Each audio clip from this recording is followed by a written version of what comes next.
Here are 10 practice problems on ratios and density. As per usual, I'll link these questions and the answer key in the description, so if you want to work ahead, you can go ahead and do so. But if you need a little bit more help, I will be going through every single question. Or if you need further clarification, feel free to ask me. Anyways, let's get started with question number 1. If x over y is equal to 4 and 24x over ny is equal to 4, what is the value of n? I think this one's pretty obvious. If there's a 24 on the top, you also need a 24 on the bottom to cancel it out. Because when you do 24x over 24y, the 24s would cancel out, keeping x over y equals 4, which would also match that on the left. So once again, n is going to be equal to 24. Now if you really wanted to be sure, you could also put it in desmos. So first up, we know that x over y is equal to 4. So in desmos, we're going to type x over y. With one small exception, we're going to type a 1 after both of them, like this. And then, instead of an equal sign, you want to put a tilde, and then 4. Now we get that x1 is equal to 4 and y1 is equal to 1. Let's go ahead and type that into desmos down here. And now, as for the second part, 24x, once again you want to put a 1 after that, and then ny. And once again, put a 1 after the y. Instead of an equal sign, you want to put a tilde, and then 4, and you get that n is equal to 24. Question number 2. A sample of oak has a density of 807 kilograms per cubic meter. The sample is in the shape of a cube, where each edge has a length of 0.9 meters. To the nearest whole number, what is the mass in kilograms of this sample? So here we have a density problem, and the formula for density is equal to mass over volume. Now if you didn't know this, one way you can figure this out is by looking at the units. So here, if we look at our density, it says 807 kilograms. So kilograms is a unit for mass. And then per cubic meter is a unit for volume. So that's how you can figure out that you would be doing mass over volume. So our shape here is a cube, and if you didn't know the formula for the volume of a cube, that's completely fine, because it is on the reference sheet.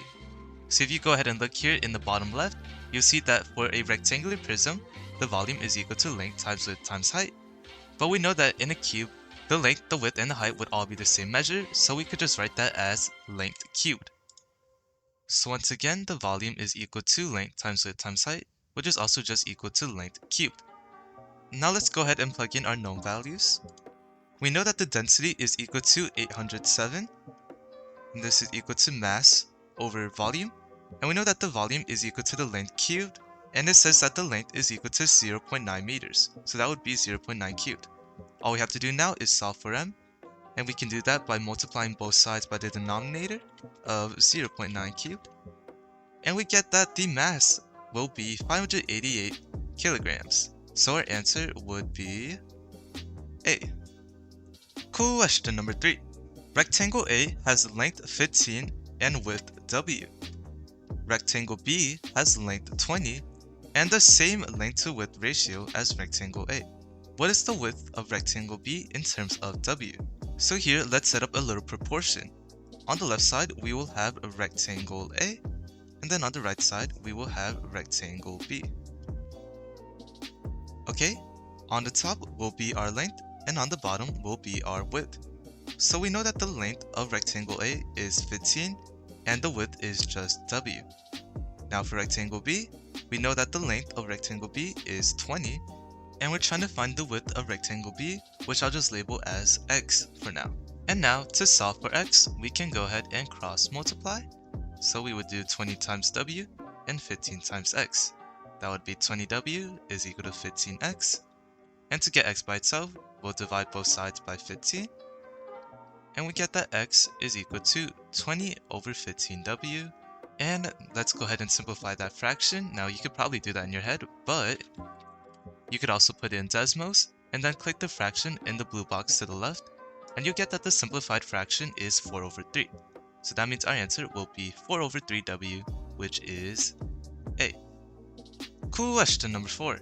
If 4a over b is equal to 6.7 and a over bn is equal to 26.8, what is the value of n? Okay, so this one doesn't have as pretty numbers as question number 1, but we can still put it in desmos. So first up, let's go ahead and put 4a over b. Now instead of an equal sign, you want to put a tilde and 6.7. Then you get that a is equal to 1.675. Let's go ahead and put that down. And b is equal to 1. Let's also transfer that down. And now let's type our second part in. A over bn. Instead of an equal sign, you want to put a tilde. 26.8. And you get that n is equal to that decimal right there. So that means our answer will be 0.0625. Oh my goodness, I'm rewatching this and I just realized I missed the chance for a 6-7 joke twice. Question number 5. The table above shows the amount of protein in 2 foods and the cost of each food. Based on the table, what is the ratio of the cost per gram of protein in a large egg to the cost per gram of protein in a cup of milk? So here, let's go ahead and set up a ratio. In the information they give us, the egg came before the milk. So on the left side will be the egg, and on the right side will be the milk. Alright, now on the top will be the cost, and on the bottom will be the grams of protein. And the reason for this is because they say cost per gram of protein. So of course cost came first, so it'll be on top. Gram of protein came second, so it'll be on the bottom.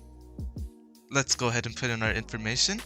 The cost for eggs is 36 cents or 0.36, and the grams of protein is 6 grams, so 6.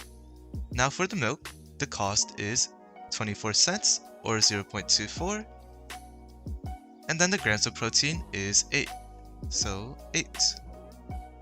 Alright, now looking at our ratio and the ratios in the answer choices, they definitely look a little bit different, so let's go ahead and put these ratios in desmos. So here's the ratio for the eggs, and it turns out to be 0.06, and then here's the ratio for the milk, and it turns out to be 0.03. Alright, now I think you can tell, but the number for the eggs is double the number for the milk. So that means the ratio here will be a 2-to-1 ratio. That means our answer will be D. Question number 6. The population density of Cedar County is 230 people per square mile. The county has a population of 85,100 people. What is the area in square miles of Cedar County? So here we have a population density problem, and the formula for population density is population over area. Now, if you didn't know this, you could also figure this out by looking at the units. So here, looking at our density, it says 230 people. People are a unit for the population. And then it says per square mile. Square miles are a unit for area. Alright, now that we have our formula, let's go ahead and start plugging in our known values. We know that the population density is 230 equal to, we know that the population is 85,100, and we're trying to find the area, which we'll just label as A. Now a little trick to these problems is that whatever's in the denominator here can actually be swapped with whatever's on the left side of the equal sign. So you could rewrite this equation as this. Now this works because you would multiply by A on both sides to get rid of the fraction, and then divide by 230 to get A by itself. Anyways, let's go ahead and put this into desmos so we can find out the value of A. And we get that A, or the area, is equal to 370 square miles. Question number 7. For the values j and k, the ratio of j to k is 11 to 12. If j is multiplied by 17, what is k multiplied by in order to maintain the same ratio? This has to be the most obvious question ever. To keep the same ratio, you have to multiply by the same number.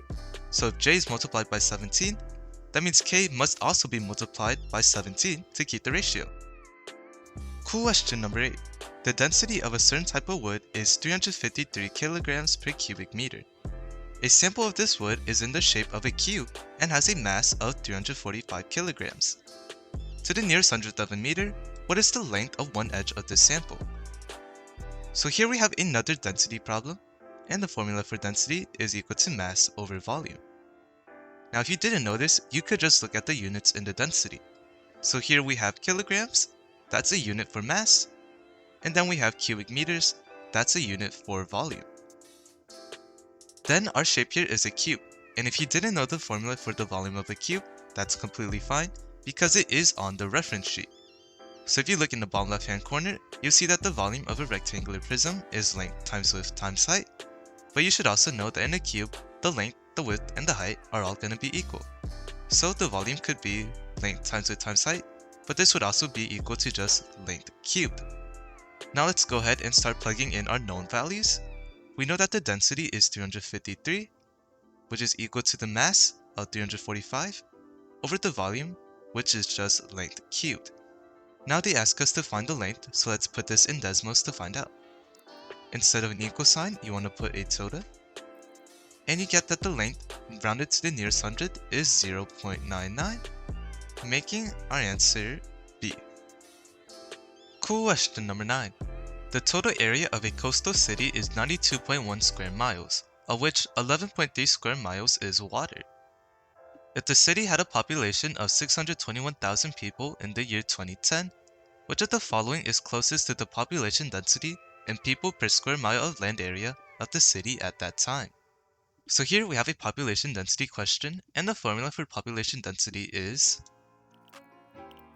population over area. However, in this question specifically, they ask us to find people per square mile of land area.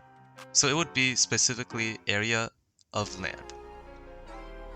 Now, if you didn't know the formula for population density, you can find it out by looking at the units. So here, people is a unit for population, and then square miles are a unit for area. We're trying to find the population density, so I'll just put that as P. The population is 621,000 people, and then as for the area, they're asking us for land area. So we know that the total area is 92.1 square miles, and 11.3 miles are water, so we're going to subtract 11.3 from that. Now to solve for P, let's put this in desmos. Instead of an equal sign, you want to put a tilde. And we get that the population density is 7,685, which means our answer would be B. Question number 10. One side of a flat board has an area of 874 square inches. If a pressure of 19 pounds per square inch of area is exerted on this side of the board, what is the total force in pounds exerted on this side of the board? So the formula for finding force using area and pressure is force is equal to pressure times area.